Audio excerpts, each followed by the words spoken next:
बिस्मिल्लाहिर्रहमानिर्रहीम। हज़रत मोहम्मद सल्लल्लाहु अलैहि वसल्लम की ज़िंदगी हमारे लिए बेहतरीन नमूना है।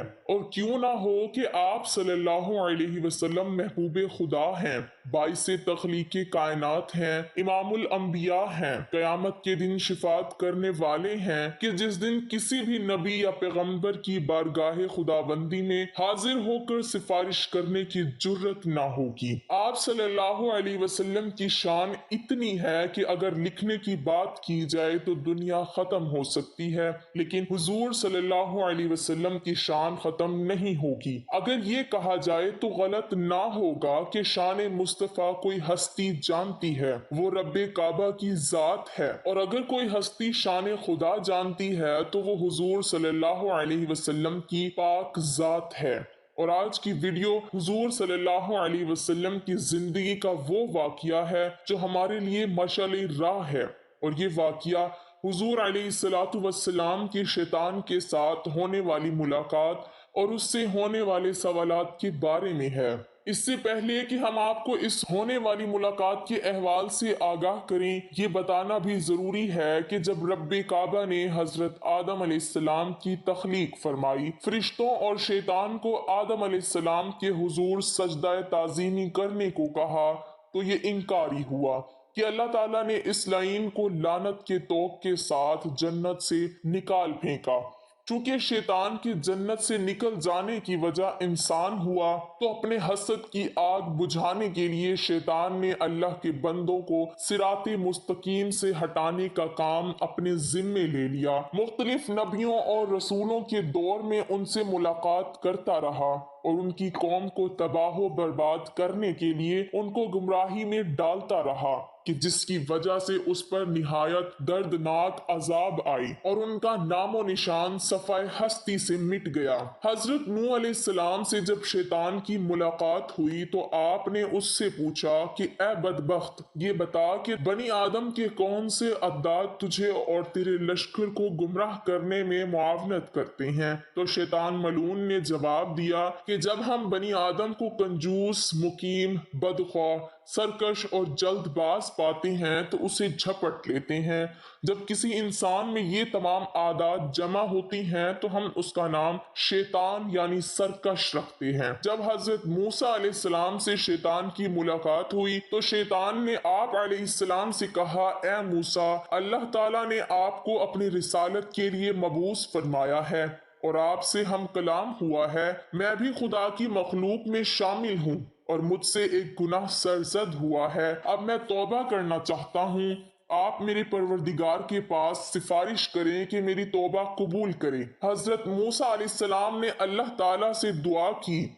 हुक्म हुआ कि ए मूसा, हम तेरी हाजत भर लाए। फिर हजरत मूसा अलैहिस्सलाम शैतान से मिले और कहा कि मुझे इरशाद हुआ है कि तू आदम अलैहिस्सलाम की कब्र को सजदा करे तो तेरी तौबा कबूल होगी।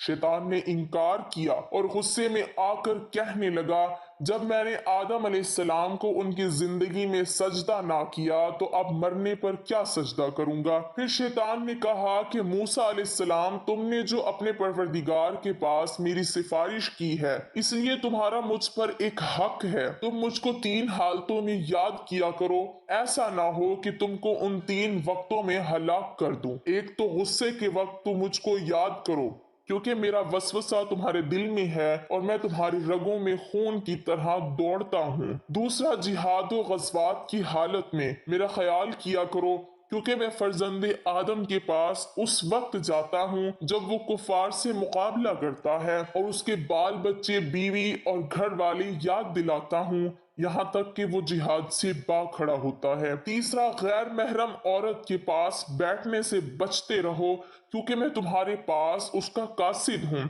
और उसके पास तुम्हारा पैगंबर हूँ। हजरत इब्ने अब्बास रज़ियल्लाहु ताला अन्हु फरमाते हैं कि एक दिन हुजूर नबी अकरम सल्लल्लाहु अलैहि वसल्लम मस्जिद से बाहर निकले تو وہاں شیطان ملعون کھڑا تھا۔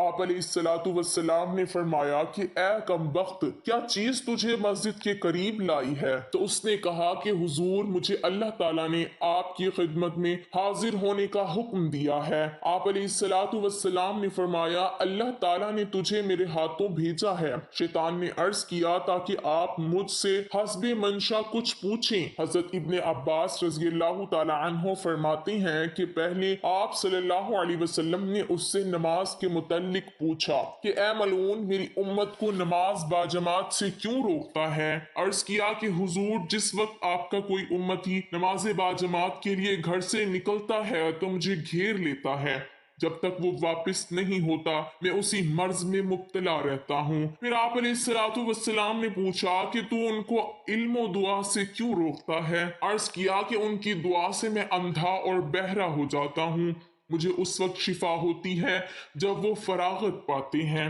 آپ علیہ السلام نے فرمایا ان کو قرآن پڑھنے سے کیوں روکتا ہے؟ عرض کیا کہ رات سے میں گلے کی طرح آگ میں پگھلتا رہتا ہوں۔ پھر آپ نے فرمایا ان کو جہاد سے کیوں روکتا ہے جبکہ وہ جہاد کے لیے نکلنے کا ارادہ کرتے ہیں؟ عرض کیا جب وہ جہاد کے لیے نکلتے ہیں تو اس وقت میرے قدموں میں زنجیر ڈالے جاتے ہیں یہاں تک کہ وہ واپس نہ لوٹے۔ اسی طرح جب وہ حج کو جاتے ہیں ان کی واپسی تک میرے گلے میں توق اور پاؤں میں زنجیر ڈالے جاتے ہیں۔ اسی طرح جب وہ صدقہ کا ارادہ کرتے ہیں تو میرے سر پر کلہاڑے چلتے ہیں جو مجھے ایسے کاٹتے ہیں جیسے لکڑیوں کو کاٹا جاتا ہے۔ اللہ تعالیٰ سے دعا کرتے ہیں کہ اپنے پیارے نبی حضور صلی اللہ علیہ وسلم کے صدقے وسیلہ جلیلہ سے ہمیں دین اسلام پر چلنے کی توفیق عطا فرمائے، شیطان کے شر سے بچنے کی توفیق عطا فرمائے، ہمارا خاتمہ بالایمان فرمائے اور جنت الفردوس میں اعلیٰ مقام عطا فرمائے۔ آمین ثم آمین۔